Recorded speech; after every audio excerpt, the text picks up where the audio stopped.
Hi, welcome back to Rambling Roxy's Adventures Through History.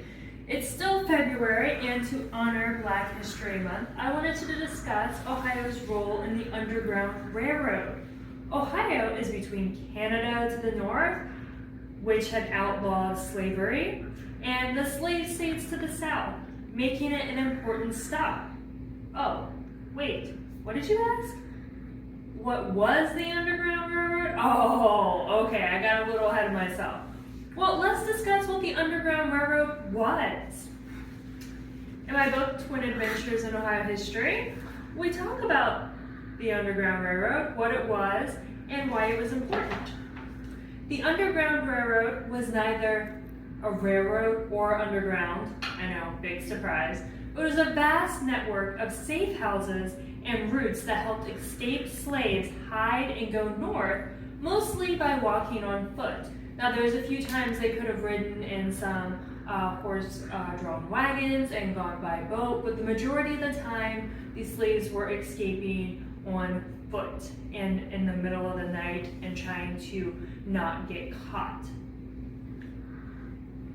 So to start with, the Underground Railroad started in Ohio before the Civil War, because before the American Civil War, slavery was still legal in the southern United States.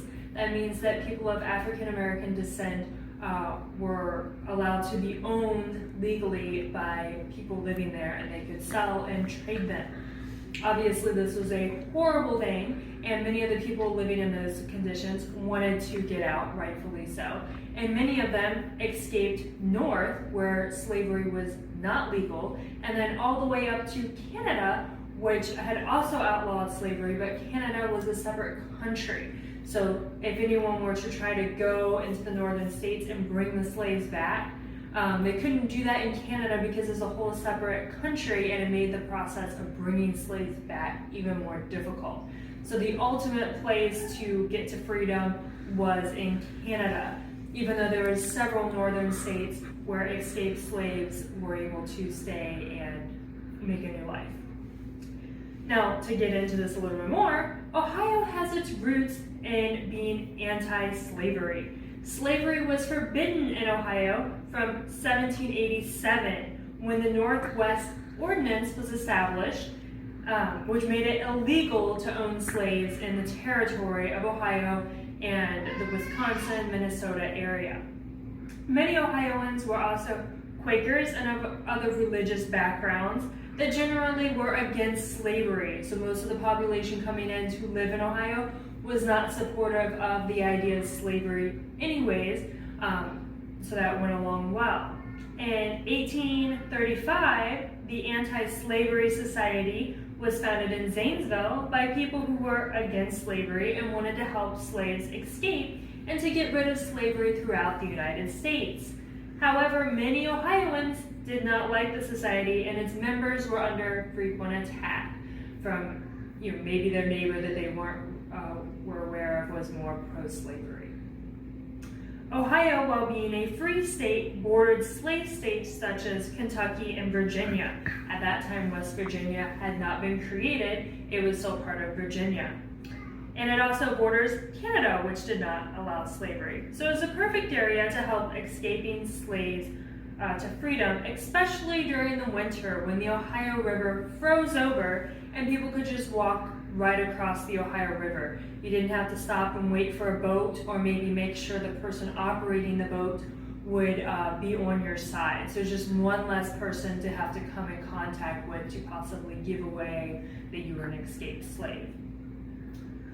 Ripley, Ohio and Cincinnati, Ohio were major entry points from the Ohio River, and there were over 10 exits along northern Ohio. They kind of call them entrances and exits because people developed routes through Ohio. One of the main ones, from the river to the lake, follows what is present day 23, and I believe the Scioto River, all the way up. It's not flowing in that direction, but it follows the river northward to the lake.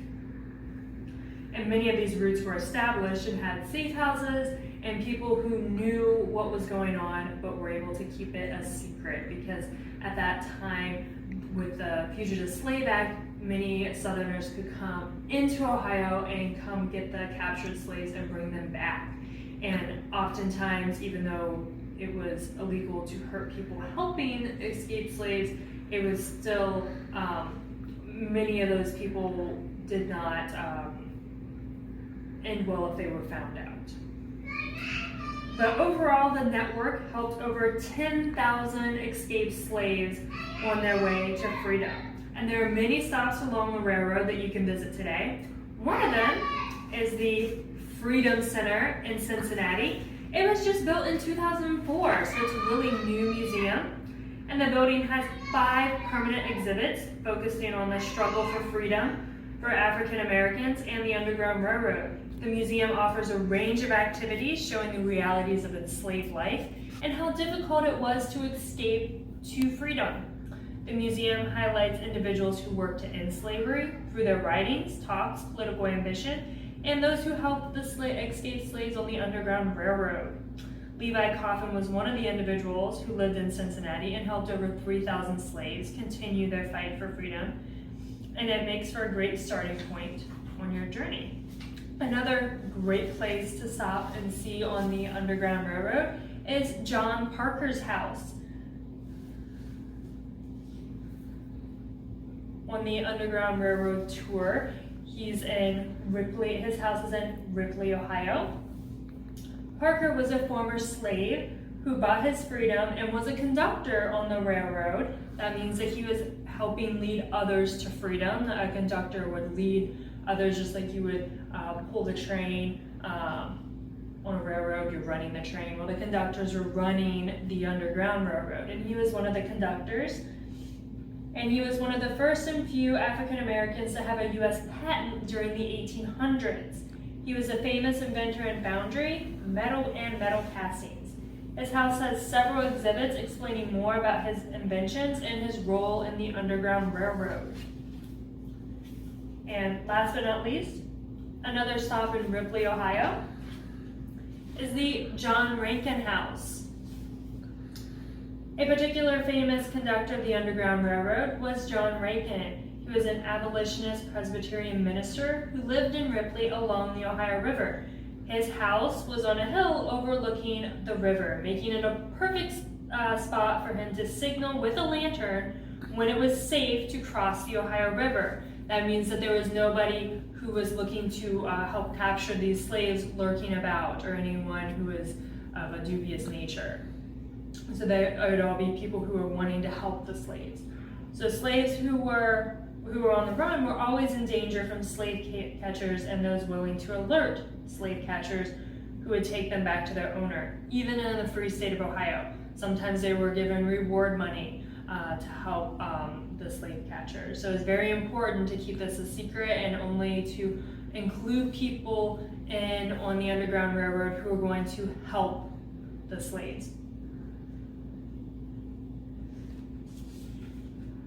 And in John Rankin's house, he has hidden rooms where he helped hide slaves escaping to the north and through Canada, so that way, in case anyone would come knocking on his door, he could say, "Oh, come on in, there's no one to see here."